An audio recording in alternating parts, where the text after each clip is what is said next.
Ayan na yung ating putahe. Nilagyan ko lang siya ng ng oyster sauce. Tapos 4 cubes. Yan, tapos prito na lang tayo ng isda.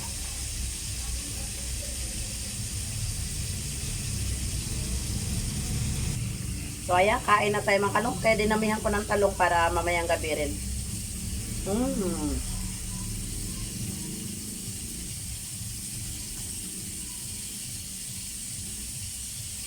Kamatis.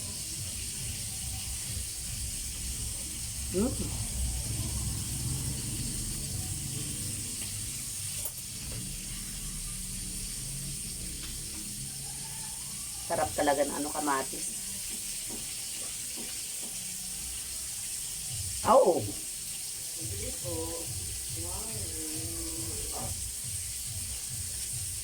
Galing ang inyong host sa palengke. Ayan. Nabili ko lang sa palengke, ito lang. At saka sibuyas. Yung sibuyas puti is 100 ang isang kilo. Ito rin 100 ang isang kilo. Ang talong din 100 isang kilo. Oh. Ito laman siya na laman siya yan. Itong favorite ko. Malalaking tortillos. 140 itong 4 na piraso, 140. Ayan. So yan ang nabili ko, 140 plus 35.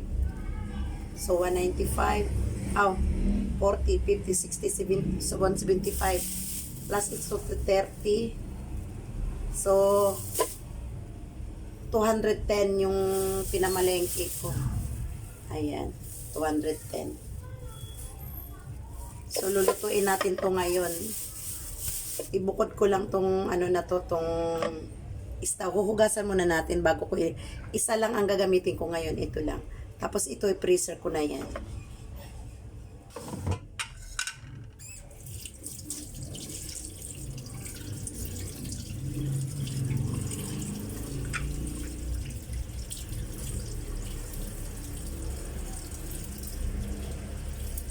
Kailangan talaga ngayon mekos-mekos sa buhay. Kung hindi ka marunong, wala. Ubos lagi ang budget mo. Kaya, itong 230, hindi. 140 plus 35. 40, 50, 60, 75 plus 30. Oh, 205 pala. 205 pala lahat yung nabili ko. Ayan. Kung hindi ka marunong ngayon magmikos-mikos, talagang laging ubos ang budget mo. Yung 205, 2 araw ko itong kakainin. So, lulutuin natin itong mga kalungsod. So, ngayon, magmikos-mikos lang tayo ng gulay. Igigisa ko lang to siya sa sibuyas, bawang, tsaka kamatis, sili. Tapos, lagyan lang natin ng pampalasa. Tapos iprito ko lang yung isda. Yun na yung ulam ko. Ano na to? Umaga-gabi na yun. Umaga-gabi. So, 4 yung binili nating isda. So, pwede nga abutin ng 4 na araw. Kasi sa umaga, kung ano lang din naman lang ang kinakain ko. Importante sa akin, tanghali at saka gabi.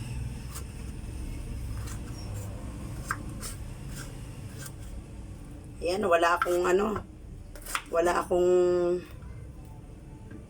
kung anong klaseng slice. Basta yan, slicein ko, lulutuin ko, kakainin ko. Tapos, ang usapan.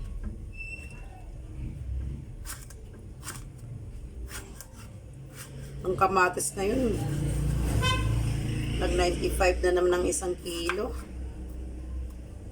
So, very expensive na naman uli ang ating mga gulay.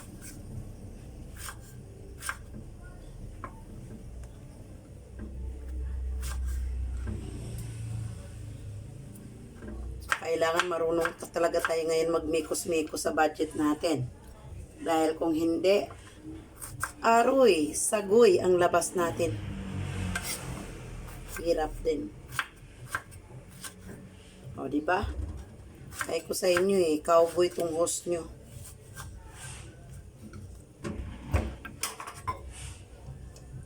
Sunod natin yung ating kamatis. Kamatis, 90 ang kilo. Malalaki ako maghiwa ng kamatis para makain ko siya. Pati bawang. O pati sibuyas. Nahati ko lang yan dalawa para makain ko siya, manamnam ko pa yung tamis niya.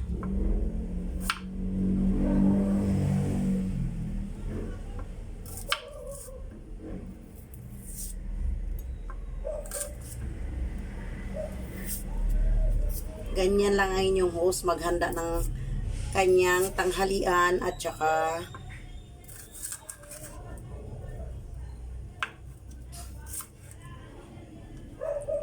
yan, malalaking hiwa ako. Tapos yung sili buo lang para makain ko. Yung bawang lang ang pinipit-pit ko niyan para lalabas yung amoy niya. Pero hindi ko pa rin siya hiwain ng ng buo. Ay, hindi ko pa rin siya hiwain ng puno. Ayan, ganyan-ganyan lang, ganyan-ganyan lang. So, ayan, ilagay na lang natin yung ating, wala tayong ngayon. Wala tayong sahog, kundi 1 kilong baboy lang ang isasahog natin dito. Ang sahog ng luto ni host ngayon is 1 kilong baboy.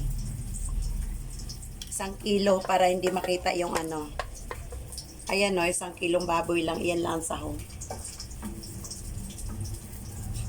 Hindi talaga ako marunong basala. Halo-haluin lang yan. Tiplahan. Ayos na. Basta makain lang siya. Importante sa akin, hindi maalat.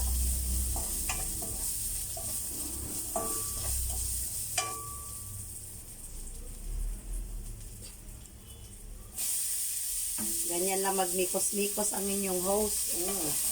Lagay na yan lahat.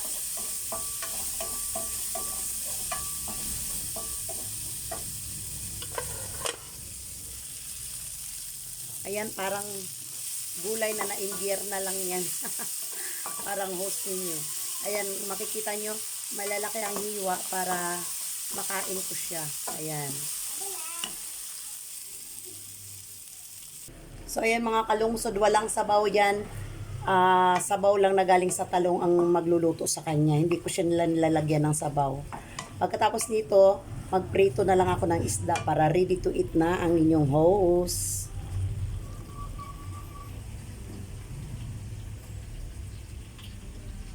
Namili rin ako sa aking tindahan kanina, para sa aking tindahan.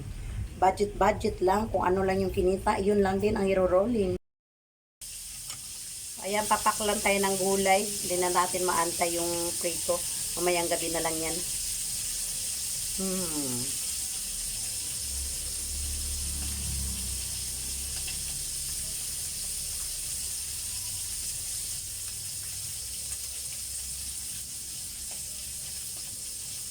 Gusto ko talaga ganito lang ang hiwa para makain ko yung kamatis.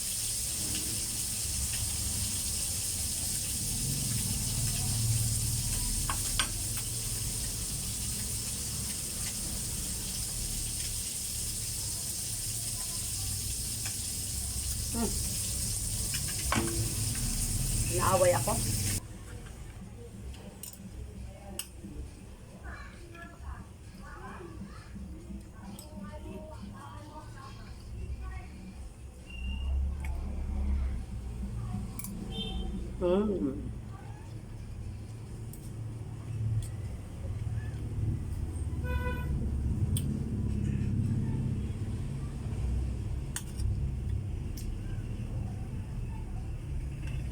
Nahanap pa yung sibuyas at saka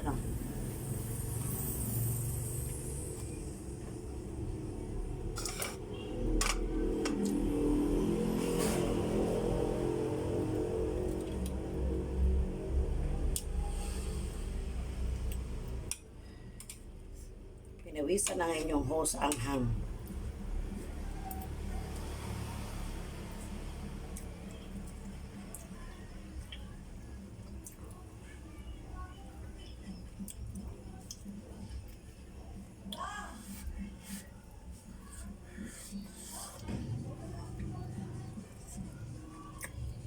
Sobrang anghang.